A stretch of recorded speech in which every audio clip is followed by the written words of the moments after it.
मुश्किलों से भाग जाना आसान होता है। हर पहलू जिंदगी का इम्तिहान होता है। डरने वालों को कुछ नहीं मिलता जिंदगी में, और लड़ने वालों के कदमों में जहान होता है। नमस्कार, स्वागत है। मेरा नाम सुमन कुमार है और जैसा कि आप जानते हैं, हमने एक basic English speaking course start किया है, जिसमें हमने मात्र 3 महीने में बिल्कुल बेसिक तरीके से पढ़ाकर आपको अंग्रेजी सिखाया जाएगा। अगर आपने पहले हमारी वीडियो नहीं देखा तो प्लीज उन वीडियो को जरूर देखें, ताकि आपको बिल्कुल ही अंडरस्टैंडिंग हो जाए कि बट हमने किया क्या है। तो शुरू करते हैं। आज हमारा 4th डेज की वीडियो, और आज की वीडियो में हम जानेंगे पास्ट इंडेफिनिट टेंस के बारे में। इससे पहले हमने किया प्रेजेंट इंडेफिनिट टेंस। अब ये मत सोचना कि प्रेजेंट इंडेफिनिट टेंस के बाद प्रेजेंट कंटिन्यूअस टेंस आता है, नहीं। पहले हम इंडेफिनिट सीरीज खत्म करेंगे, फिर कंटिन्यूअस, फिर हम परफेक्ट, फिर परफेक्ट कंटिन्यूअस। तो शुरू करते हैं। सबसे पहले मैं आपको पास्ट इंडेफिनिट टेंस की पहचान बता देता हूं।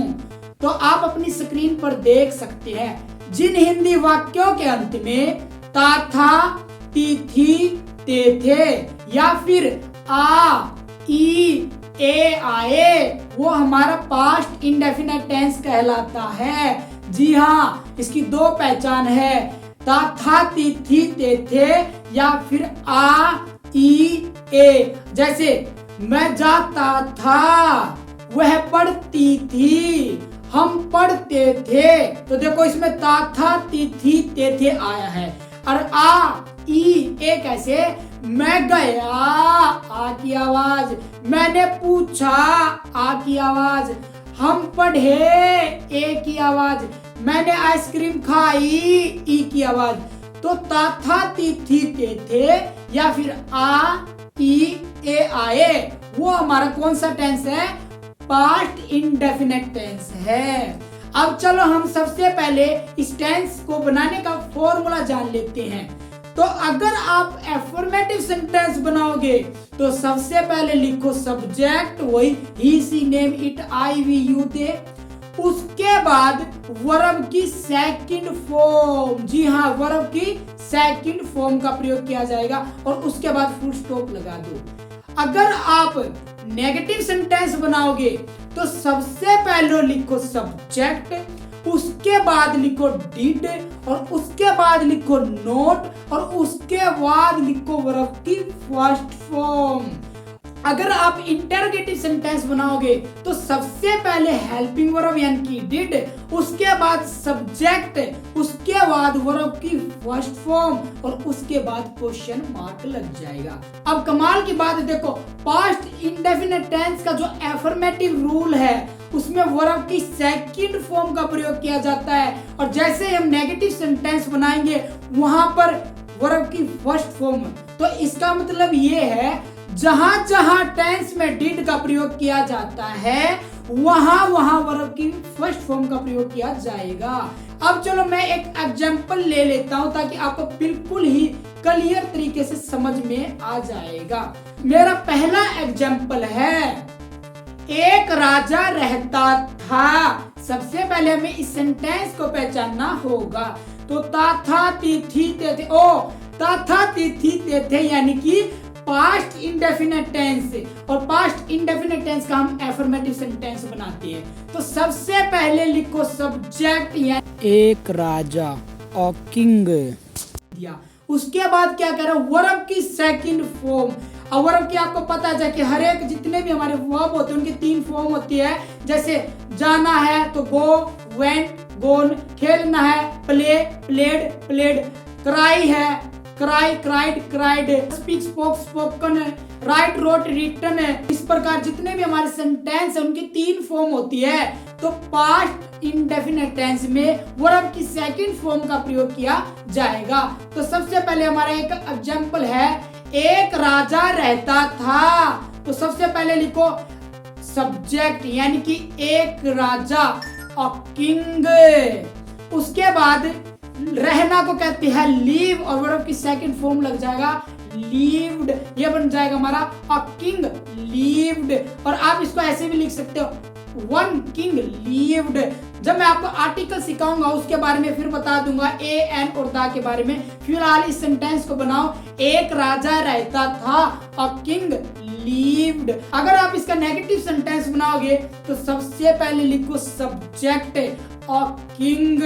उसके बाद हेल्पिंग वर्ब यानी कि डिड, और उसके बाद लगाओ नोट, और उसके बाद वर्ब की फर्स्ट फॉर्म, और ये बन जाएगा a king did not leave.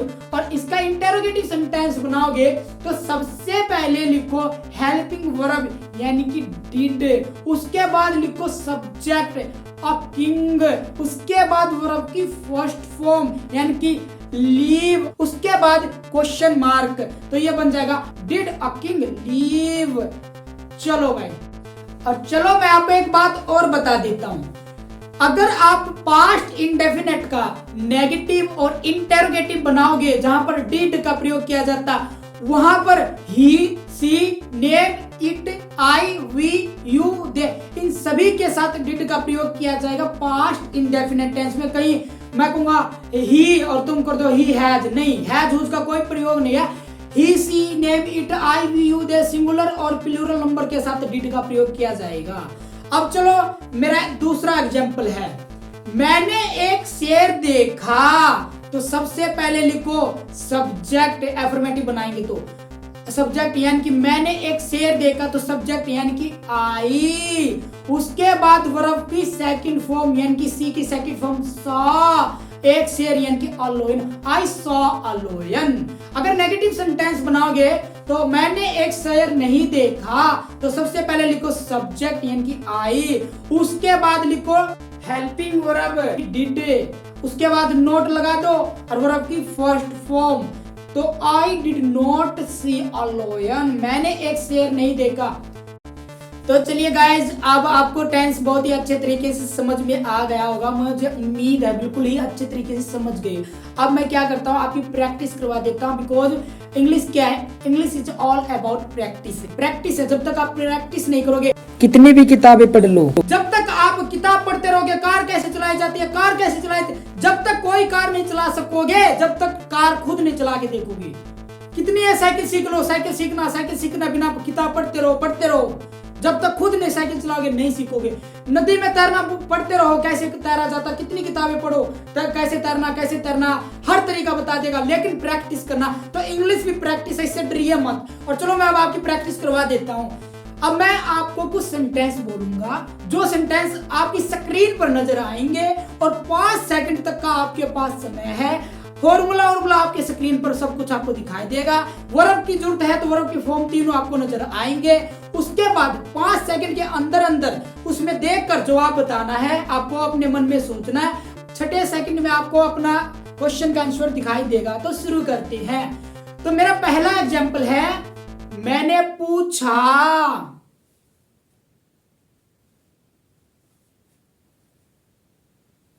हमने आम खाए,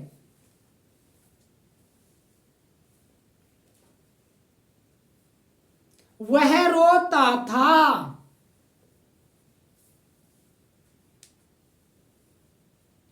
काजल ने कपड़े नहीं धोए,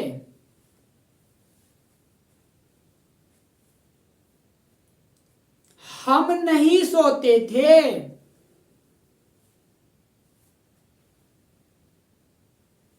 मैं दिल्ली में रहता था, तुम क्रिकेट नहीं खेलते थे, क्या तुम बोलते थे,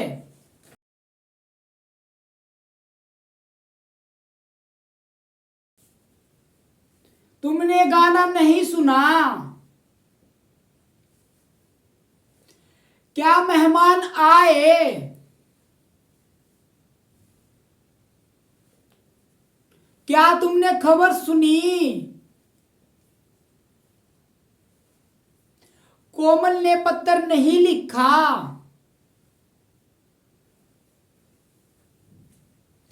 हमने मोबाइल नहीं बेचे,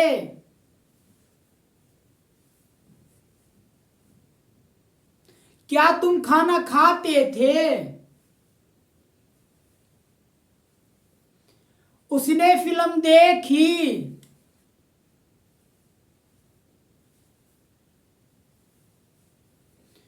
वह नहीं जानता था, मैं दिल्ली नहीं जाता था। माताजी सच नहीं जानती थी। क्या तुम बोलते थे? तो गाइज ये हमारी कुछ सेंटेंस थी और आई होप आपने बिल्कुल ही सभी सेंटेंस सही जवाब दिए होंगे। सो गाइज अब मैं कुछ आपको प्रैक्टिस के लिए कुछ क्वेश्चन देता हूं जो कि आपको अपनी स्क्रीन पर नजर आ रहे होंगे। अब उसको अपनी कॉपी में बनाइए और प्रैक्टिस करिए और उसके बाद मुझे सेंड करिए, जो हमारा व्हाट्सएप ग्रुप है उसमें सेंड किए। अगर आप ठीक करते हो तो मैं लाइक कर दूं, आपको बता दूं। अगर आप गलती करते हो तो फिर मैं आपको कमेंट में बता दूं आपकी गलती क्या थी। So guys take care, bye. Next video में हम फिर मिलते हैं। जब तक